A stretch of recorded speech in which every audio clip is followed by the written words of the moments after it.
Bienvenidos a este video donde explicaré los siguientes temas: potenciómetros, tacómetros, encoder y amplificador operacional.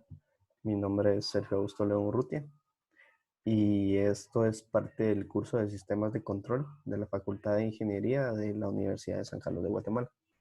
Antes de comenzar con estos temas, es importante tener claro los dos sistemas de control que existen. El sistema de control de lazo abierto, que sería este, en el cual un proceso no tiene un retorno de forma de retroalimentación, sino que una vez el proceso se ejecuta, ya no existe algo que compare esta salida con la entrada. Y esto da como resultado un proceso el cual se mantiene en una posición fija, y si se quiere realizar algo, pues se hace en base a una corrección, que esta corrección puede ser manual o de alguna otra índole. Estos son los tres elementos que contiene: el elemento de control, que se encarga de procesar las señales de entrada y tomar una decisión para enviarla al elemento de corrección. El elemento de corrección es es el elemento que produce un cambio en el proceso, y por lo general este bloque se refiere al actuador, que tiene la capacidad de hacer cambios físicos en el proceso. Y el proceso que le vamos a conocer como la acción que está realizando el sistema de control. Bien puede ser la variación de un motor o de una lámpara, diferentes elementos que uno quiera controlar de esta manera. El siguiente sistema de control es el de lazo cerrado, el cual su diagrama es este. Como ven, a la salida del proceso se tiene una retroalimentación que va hacia un comparador. Entonces, este sistema es como autosostenible, porque aquí nosotros, en este comparador, nosotros tenemos un set point, que es el punto en el que nosotros queremos que se mantenga la variable. Entonces, cuando termina el proceso, se lee la variable mediante un sensor, y este sensor la devuelve al comparador. Entonces el comparador determina si esta variable de retorno está por encima o por debajo del set point. Y si no está en el punto correcto, o sea, si el error es mayor o menor, pues estos elementos de acá, el elemento de control y el de corrección, se encargan de que el proceso se estabilice para que tenga el valor más cercano al set point. Y estos son sus elementos. Si se dan cuenta, solo se agregan dos elementos: el de comparación, que es el que recibe la información de la retroalimentación y genera una señal de error del estado actual de la variable con respecto al punto de referencia; y el elemento de medición, que por lo general son sensores que miden la información del sistema y la retroalimentan al comparador; y los otros tres elementos que se comparten con un sistema de control de lazo abierto. Bien, una vez explicados estos dos temas, podemos proceder a explicar los temas de este video.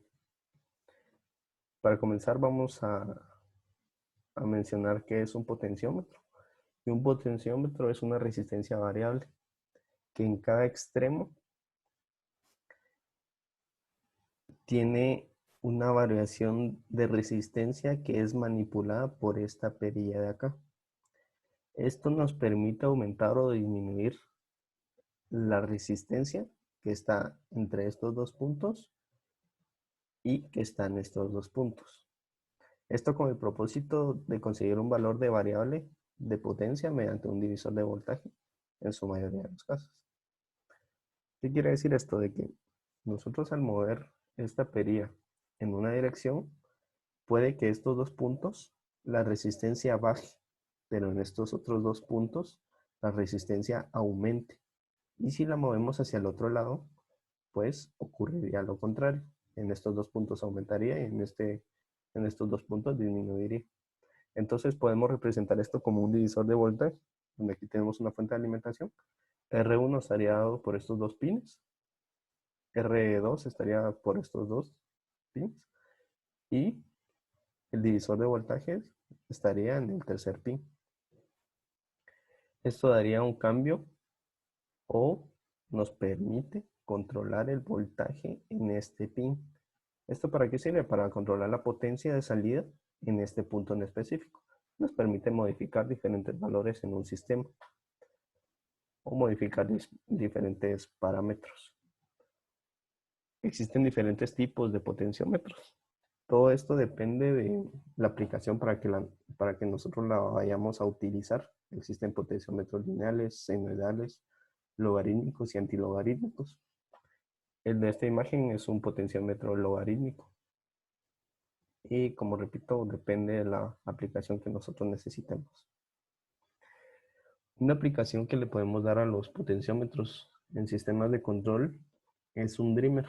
Un dimmer es un circuito que controla la intensidad de una lámpara.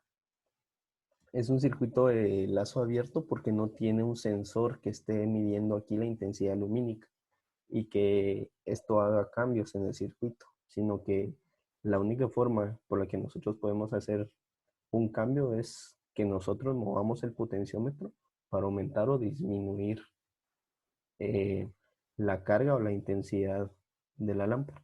En este punto podemos conectar un motor u otros elementos. Y en este caso particular, el elemento de control seríamos nosotros, que estamos haciendo una modificación en la variable de salida.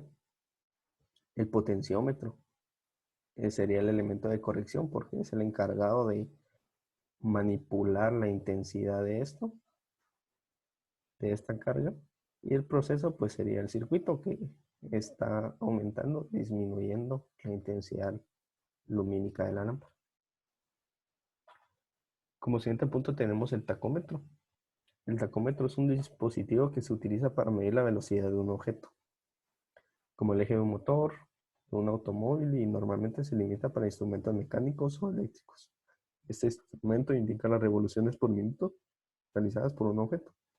Y aquí podemos ver una imagen de cómo es un tacómetro, cómo podemos nosotros ver la lectura del tacómetro.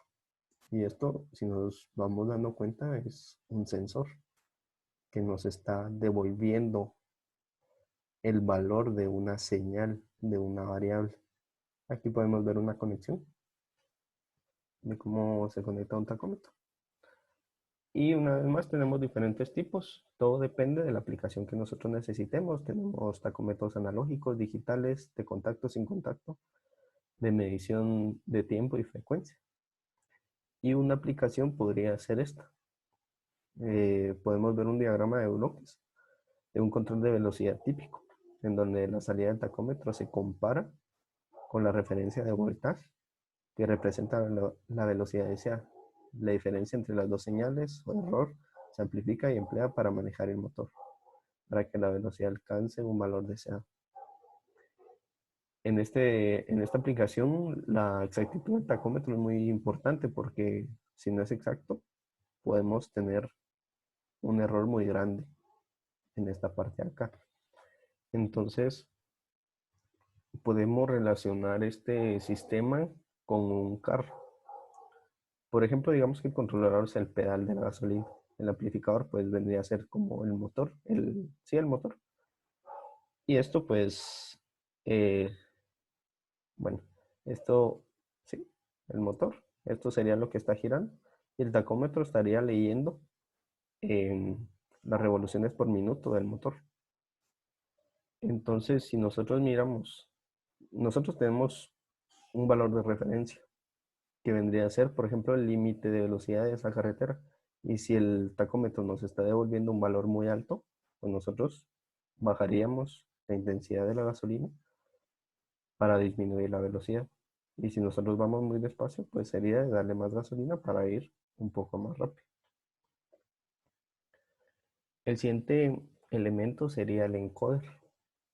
El encoder es un dispositivo electromecánico que permite codificar el movimiento mecánico de distintos tipos de impulsos eléctricos, digitales binarias, analógicos, en función de una onda, pulsos, etc.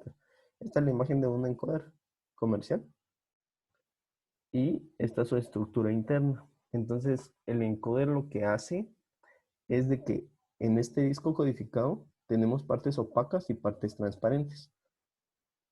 Entonces nosotros tenemos una fuente de luz, puede ser un LED, un láser, y de este lado una fotorresistencia o un fotodiodo, algo para leer los pulsos de luz. Entonces este circuito de aquí arriba se encarga de procesar los pulsos de este disco codificado en unos y ceros por medio de transistores o compuertas lógicas. Entonces, la gracia de esto es de que nosotros una vez tenemos aquí en esta salida unos y ceros, esta información nosotros la podemos procesar computacionalmente en un microcontrolador, en un PIC o en una computadora. Entonces, depende de la codificación que está en este disco, nosotros podemos conocer el ángulo del disco, podemos conocer la velocidad del disco o inclusive otros elementos que el fabricante nos proporcione. Entonces, ese es el funcionamiento del encoder. Una vez más, tenemos diferentes encoders de sensores magnéticos, ópticos, que fue como el que vimos anteriormente, capacitivos e inductivos. Una vez más, esto depende de la aplicación para que nosotros la necesitemos. Y aquí podemos ver una aplicación. Una aplicación que está de moda hoy en día es utilizar encoders en caminadoras, esas máquinas para hacer ejercicio, pero profesionales, porque nosotros tenemos un motor que es el encargado de manejar la faja, pero mediante la codificación, el sistema embebido de la caminadora se encarga de decir la distancia que ha recorrido la faja y así obtener medidas más exactas. En el panel de una caminadora nosotros miramos la distancia que hemos recorrido, pero esa distancia no solo se saca con la velocidad de, del motor, sino que se saca por medio de la codificación que tiene el encoder de esta máquina. Y aquí podemos ver otro ejemplo que es bastante utilizado, por ejemplo, en drones o, o carros de radiofrecuencia, donde tenemos un puente H que se encarga del cambio de giro de este motor DC que tiene encoder. Y si se dan cuenta, aquí tiene varios cables. Estos cables son los que van, bueno, en este caso un driver, pero también pueden ir a un microcontrolador que se encarga de procesar la codificación que está devolviendo este motor. Una vez más, esto se utiliza mucho en drones y en carros de radiofrecuencia. Y como último punto tenemos el amplificador operacional. El amplificador operacional es un circuito integrado muy utilizado en electrónica. Su, su existencia, pues cualquier persona metida en el área de electrónica la conoce. Y su principal función es amplificar el voltaje. El voltaje que tenemos aquí en la entrada lo amplifica y tenemos como resultado una salida, un voltaje amplificado. La cuestión de esta es de que existen muchas configuraciones. O sea, un amplificador operacional lo podemos conectar nosotros de diferentes maneras, inversores, en el cual nosotros invertimos una señal de entrada, no inversores, en el cual solo amplificamos la señal, restadores, multiplicadores, etcétera, etcétera. Aquí podemos ver una imagen de un amplificador comercial. Así es como vienen sus encapsulados. Y el amplificador operacional tiene diferentes características. La primera es que tiene una ganancia infinita. Obviamente estas características son teóricas. En la vida real pues no va a tener una ganancia infinita, pero sin embargo estas características nos ayudan a nosotros para resolver circuitos con amplificadores operacionales. Entonces, el decir que tiene ganancia infinita, es decir, que nosotros podemos tener aquí una entrada muy pequeña y la podemos amplificar tanto como queramos. La siguiente característica es que tiene una impedancia de entrada infinita que va ligada con esta de corriente de entrada, que es 0. Entonces, si nosotros en estos puntos tenemos una impedancia muy grande, significa que por aquí la corriente no va a circular. Significa que en esta parte de acá no habrá corriente que se dirija hacia esta dirección, ni aquí tampoco. Entonces, si nosotros tenemos que en este punto la I de la no inversora es 0 y la I de la inversora es 0, significa que estos dos puntos están conectados virtualmente, que sería la siguiente característica, que sería un cortocircuito virtual. Y nos dice que la impedancia de salida es 0, es decir, que en este punto pues ya no tenemos resistencia que nos afecte para evitar el efecto de carga. Y que la corriente de salida pues es infinita, porque la corriente de salida pues ya depende de la fuente y no depende de las entradas. Entonces, esto es a grandes rasgos lo que es un amplificador operacional. Y una aplicación del sistema de control, la más utilizada, vendría a ser un PID. Un PID es un controlador capaz de mejorar la respuesta dinámica de un sistema, así como para reducir o eliminar el error de estado estacionario.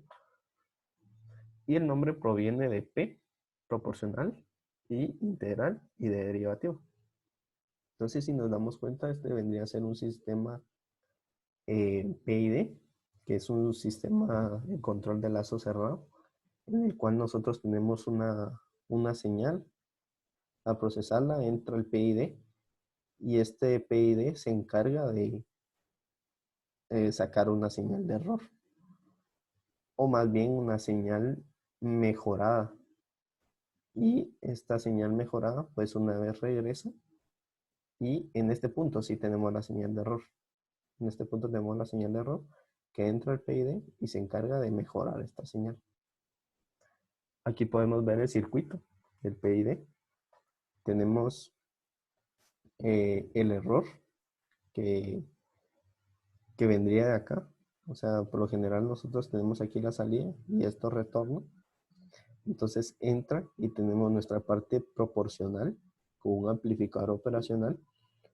La parte integral, que es un circuito integrador con amplificador operacional. Y una parte derivativa, que igualmente está hecho con un amplificador operacional. En este punto nosotros sumamos las señales y pues aquí tenemos la salida. Una vez más, esto por lo general regresa por medio de algún sensor o algún elemento de este tipo y se vuelve a procesar. Esta es la aplicación más común para sistemas de control y está utilizado en muchos elementos que vemos hoy en día. Una de las aplicaciones muy utilizadas hoy en día es en las impresoras 3D. Las impresoras 3D tienen una cama que calienta y es donde se imprime la pieza. Y esa cama, pues por lo general se calienta a cierta temperatura, por ejemplo 80 grados centígrados. Entonces lo que pasa es de que tiene un sistema de calentamiento que empieza a aumentar la temperatura. Pero claro, nuestro set point es 80 grados. Cuando esta temperatura está cerca de los 80 grados, el PID se encarga de que el sistema de calentamiento baje su intensidad y si se pasa, que lo enfríe y si baja de los 80, que lo caliente y si sube a los 80, que lo enfríe y se está así. Es un bucle que se está intentando mantener la variable constante, que en este caso sería la temperatura. Y así podemos ver diferentes implementaciones de PID. Basta con buscar en internet implementaciones de PID y encontraremos un sinfín de aplicaciones. Y de esta manera termino esta presentación. Muchas gracias por su atención y nos vemos en una próxima.